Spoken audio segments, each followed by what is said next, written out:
కాజా toll plaza వద్ద private travels బస్సులు ఆకస్మిక తనిఖీలు చేపట్టారు మంత్రి మండిపల్లి రాంప్రసాద్ రెడ్డి. 3 ప్రైవేట్ ట్రావెల్స్ బస్సులు తనిఖీలు చేసినట్లు చెప్పారు. బస్సుల్లో చిన్న లోపాలను గుర్తించామని వెల్లడించారు. ఇప్పటికే 16 చెక్ పోస్టుల్లో 10,000కు పైగా తనిఖీలు నిర్వహించామని చెప్పారు. మార్కాపురం సంఘటన దృష్టిలో పెట్టుకుని ప్రైవేటు బస్సులు నిబంధనలు పాటించాలని సూచించారు. లేని పక్షంలో చర్యలు తప్పవని హెచ్చరిస్తున్న మంత్రితో మా ప్రతినిధి శ్రీహరి ఫేస్ టు ఫేస్. ప్రస్తుతం ఏదైతే రాష్ట్ర వ్యాప్తంగా జరుగుతున్న వరుస పరిణామాలు ఏవైతే ఉన్నాయో ఈ నేపథ్యంలో రాష్ట్ర రవాణా శాఖ ఏదైతే ఉందో ప్రత్యేక చర్యలు అయితే చేపట్టింది. అయితే ప్రస్తుతం కాజా టోల్ ప్లాజా దగ్గర అయితే ప్రైవేటు ట్రావెల్స్ బస్సులు ఏవైతే ఉన్నాయో వాటన్నిటినీ కూడా నిఘా ఏర్పాటు చేసింది. అయితే ప్రస్తుతం రాష్ట్ర రోడ్డు రవాణా శాఖకు సంబంధించి ట్రాన్స్పోర్ట్ మంత్రి ఎవరైతే మండేపల్లి రాంప్రసాద్ రెడ్డి ప్రస్తుతం కాజా టోల్ ప్లాజా దగ్గర అయితే ప్రైవేటు ట్రావెల్స్ బస్సులని పరిశీలిస్తున్న పరిస్థితి కనబడుతోంది. వారికి ఏదైతే కావాల్సిన ప్రస్తుతం మనతో పాటు ఏదైతే మంత్రి రాంప్రసాద్ రెడ్డి ఉన్నారో వారితో మాట్లాడే ప్రయత్నం చేద్దాం. సార్ నమస్తే, చెప్పండి సార్, ఏంటి అంటే రాష్ట్ర వ్యాప్తంగా జరుగుతున్న వరుస పరిణామాలు ఏవైతే ఉన్నాయో ఈ నేపథ్యంలో రాష్ట్ర రవాణా శాఖ ప్రత్యేక ఏర్పాట్లు అయితే చేస్తుంది. ఈ ట్రావెల్స్ బస్సులకు సంబంధించి ప్రత్యేక నిఘాను కూడా ఏర్పాటు చేశామని మీరు చెప్తున్నారు. అంటే ఏంటి అసలు ఎలా చూడాలి ఈ వరుస పరిణామాలు? నేను ఒకటే చెప్తున్నా అండి, రాష్ట్రంలో గత 6 నెలల్లో జరిగిన పరిణామాలను బట్టి మాకు కూడా ఒక అవగాహన రావడం జరిగింది. ఎక్కడైతే ఈ ప్రమాదాలకు కారణమవుతున్నాయో, ఏ విధంగా ఈ ప్రమాదాలు జరుగుతున్నాయో దాని మీద ఒక క్షుణ్ణంగా ఒక పర్యవేక్షణ పెట్టాం. దానిలో భాగంగానే ఏ విధంగా దాంట్లో వసతులు కల్పిస్తే దాంట్లో మార్పులు చేర్పులు చేసినప్పుడు ఆ ప్రమాదాలు నివారించవచ్చో ఓ టెక్నికల్ టీం ద్వారా తెలుసుకొని ఈరోజు బస్సులన్నీ క్షుణ్ణంగా పర్యవేక్షించడం జరిగింది. దానిలో భాగంగానే ఈ 10 రోజుల్లోనే సుమారు 10,000 చెక్కులు చేశాం. ఇప్పటికీ కొందరు ట్రావెలర్స్ అలాంటి తప్పులే చేస్తూ ఉన్నారు. వాళ్ళకు 1వ వార్నింగ్ అయిపోయింది, 2వది అయితే 3వ వార్నింగ్ వరకు తెచ్చిపెట్టుకుంటే తప్పకుండా ఆ బస్సులను సీజ్ చేస్తాం. 2వది, ఈ ప్రభుత్వానికి మా రవాణా శాఖకు ప్రాణం కంటే ఏది ఎక్కువ కాదు. కేవలం మీ మీద ఈ రాష్ట్రానికి మీరు ట్యాక్స్ కడుతున్నారనో లేకపోతే మాకు ఏదో మా పార్టీలకు సంబంధించినారో ఇంకోటి అని చెప్పి మిమ్మల్ని ఉపేక్షించే పరిస్థితి ఉండదు. రేపు రాబోయే కాలంలో నిర్ణయాలు అయితే కఠినంగా ఉంటాయి.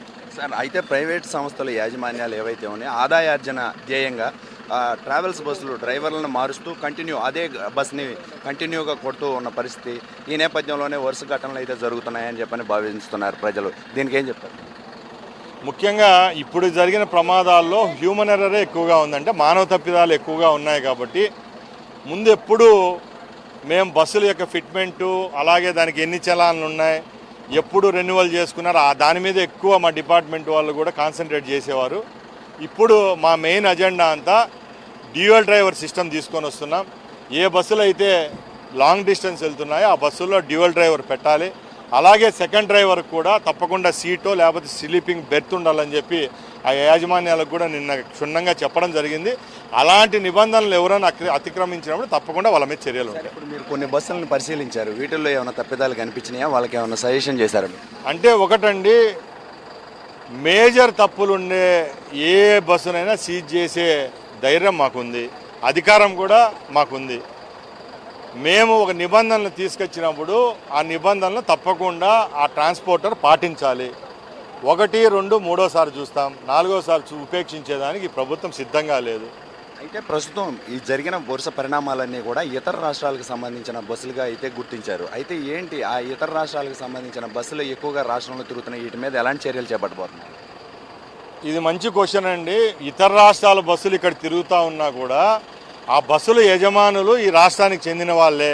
వాళ్ళకు కూడా మేము మీటింగ్ పెట్టి ఒకటే చెప్పడం జరిగింది, మీరు హిమాచల్ ప్రదేశో లేకపోతే నాగాల్యాండ్లో బస్సులు తీసుకొని అక్కడ చాలా డబ్బులు కట్టి ఈ రాష్ట్రంలో తిప్పేది మీకు భావ్యం కాదు. ఇక్కడ ట్యాక్సులు ఎక్కువ అన్నప్పుడు ఈ ట్యాక్సులు కూడా తగ్గించేదానికి గౌరవ ముఖ్యమంత్రి గారిని అడిగాము. త్వరలోనే అమెండ్మెంట్ కూడా వస్తూ ఉంది. తప్పకుండా అక్కడ ఎంత చలానా ఉందో అక్కడ ఎంత ట్యాక్స్ ఉందో అదే పరిధిలోకి మన రాష్ట్రం కూడా తీసుకొని వస్తాం. ఆ సమస్యను త్వరలోనే చరమగీతం పాడేదానికి మేము రెడీగా ఉన్నాం. Thank you sir. రైట్, ఇది ప్రస్తుత పరిస్థితి. ఏదైతే కాజా టోల్ ప్లాజా దగ్గర బస్సులన్నింటినీ కూడా ప్రైవేటు ట్రావెల్స్ బస్సులు వరుస ఘటనల పరిణామాలు ఏవైతే చోటు చేసుకున్నాయో రాష్ట్ర వ్యాప్తంగా, వీటన్ని నేపథ్యంలోనే ప్రస్తుతం కాజా టోల్ ప్లాజా దగ్గర అయితే చెక్కింగ్లు చేస్తున్నాము. వాటిలో అవినీతికి పాల్పడుతున్న ఎవరైతే ఉంటారో వారందరిపైన కూడా తగిన చర్యలు తీసుకుంటాం. ఇతర రాష్ట్రాల రిజిస్ట్రేషన్స్ ఏవైతే ఉన్నాయో ఆ రిజిస్ట్రేషన్స్ తీసుకొని ముందుకు వస్తున్న ఈ ప్రైవేటు ట్రావెల్స్ యాజమాన్యాలు ఎవరైతే ఉన్నారో వారిపైన కూడా కఠిన చర్యలు తీసుకుంటాం. రాష్ట్ర వ్యాప్తంగా ఇలాంటి ఘటనలు కనుక మరోసారి పునరావృతం అయితే వారిపైన కూడా తగిన చర్యలు అయితే చేపడతామని చెప్పని చెప్తున్న పరిస్థితి అయితే కనపడుతుంది. కెమెరామెన్ జీవన్తో శ్రీహరి, ప్రైమ్ 9, కాజా టోల్ ప్లాజా నుంచి అమరావతి.